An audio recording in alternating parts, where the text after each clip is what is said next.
If you're one of my fellow bros who feels like you can't build muscle, there's 5 likely reasons for it.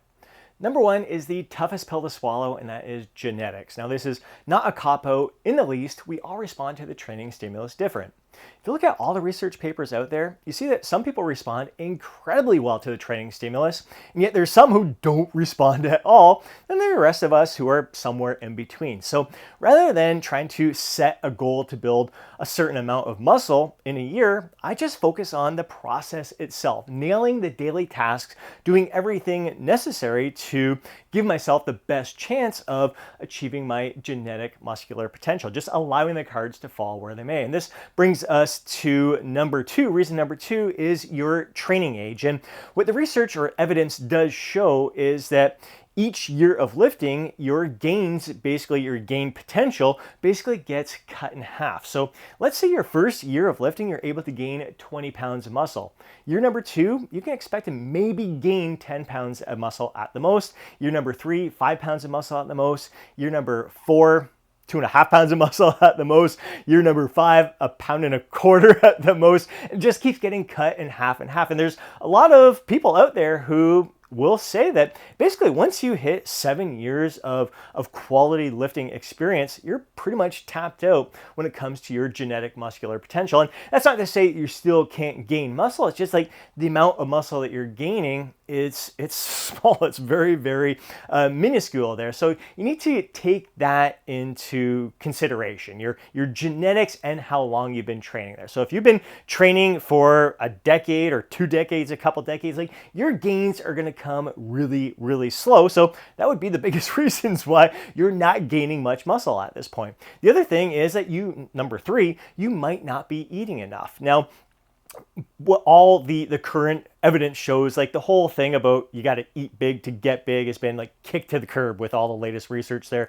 You basically only need to eat at maintenance or a gentle calorie surplus, maybe 5 to 10% of a calorie surplus at the most. You get like 15% calorie surplus. Basically any extra fuel that you're consuming there is going to get stored as fat. So you don't need a ton of calories. You don't need to be in much of a surplus in order to give yourself the best chance of building muscle, but you want to make sure that you're at least at maintenance there, which is difficult to know for certain. If you're at maintenance or if you're in a 5% or 10% calorie surplus, it's difficult because the calorie burn that we experience each and every day is going to be different each and every day, depending on just countless factors, like how much we're moving, how much I'm fidgeting right now. All these different little things can add up, and the foods that we're consuming add up throughout the day too. So it's difficult to know for sure if you're in a calorie surplus. So you really want to make sure that you're monitoring your scale weight, that scale weight is going up. So if you're not gaining any weight at all each month, then you know for certain that you're not consuming enough. If you want to be gaining muscle, your weight is going to be going up unless you have like a lot of fat that you're kind of recomping and you're losing fat and building muscle at the same time. But in most cases, you want to see that scale weight going up when you're focused on building muscle. And again, because you don't need this large calorie surplus, you don't need to eat big to get big, you're really only looking at gaining maybe 1% of your total body weight per month. So if you're a 200 pound bro, you're looking at gaining 2 pounds per month, and that's going to be great. Like there's a good chance that a lot of that is going to be muscle if you're newer to training. But if you're more advanced, if you've been lifting for decades, I would cut that in half and just aim to gain like half a percent of your total body weight per month. So again, if you're a 200 pound bro, you're looking at gaining 1 pound per month. That's a 1/4 pound per week, which is really difficult to measure on a weekly basis, but you want to make sure that you're seeing your scale weight go up on a monthly basis. If your scale weight is not going up, you know that you're not consuming enough. But if you're someone who's like, Scott, yeah, I've been like eating enough where I've gone on 6-month muscle building phases, I've gained 10 to 20 pounds, and then I cut the weight down, go through a fat loss phase, and I didn't gain any muscle. Well, then we kind of got to revisit number 1, your genetics, and number 2, your training years, how long you've been training there. So if you've been training more than 10 years there, it's likely like the gains, maybe you did gain some, but it's a small amount that's really not visible, might not even really show much on the scale, but you're still making progress, and you shouldn't be discouraged. You stick with that process. You're doing what you love. You're still trying to better yourself and just live your life to the fullest. That's truly what this is all about there. So calorie surplus is a big thing, making sure that you're at least at maintenance or a gentle calorie surplus, eating enough to fuel those gains, but not eating so much where it's all fat, you cut back and you're like, all right, I didn't gain any muscle in the process. Anyways, if that's the case, just keep your calorie surplus smaller and smaller, stick closer to maintenance as you're trying to build your body. The other thing when it comes to your weight training sessions, like you might not be training close enough to failure. That is like the biggest driver of your muscle building success is mechanical tension and making sure that you're taking your sets very, very close to or to the point of true momentary muscular failure. We're talking like probably best is like 1 to 2 reps in reserve for most sets there.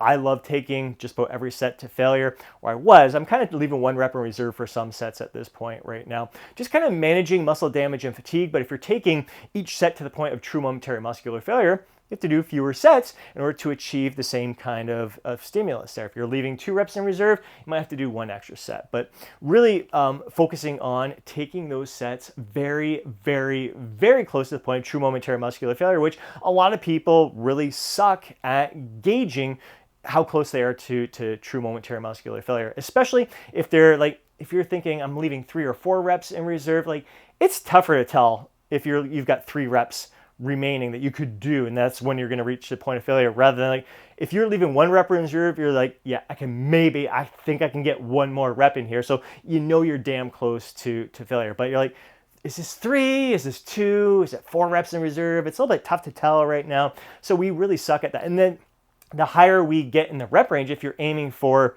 let's say 15, 20, 25 reps for an exercise there, we tend to stop when like that burning sensation kicks in, or we're winded from the exercise, or we're just mentally tapped out, even though our muscles could keep going, so we don't get to the point of true momentary muscular failure. So if you are eating enough, you're getting an adequate amount of calories, and your genetics seem to be pretty good, but you're not gaining muscle, you got to look at your weight training sessions and think to yourself, am I getting close enough to failure? Am I working hard enough within these training sessions? And that brings us to number 5, which is focused on rest, sleep, recovery, all those things. So you want to make sure you're striking that balance. You're pushing really, really hard, but you're giving your body that opportunity to kind of manage the fatigue that you're accumulating with those training sessions there. I think sleep should be priority number 1. Not only is it going to, you get great quality sleep consistently each and every night, it's going to give you the energy, the mental focus, the clarity to give the best of yourself to your training sessions. Your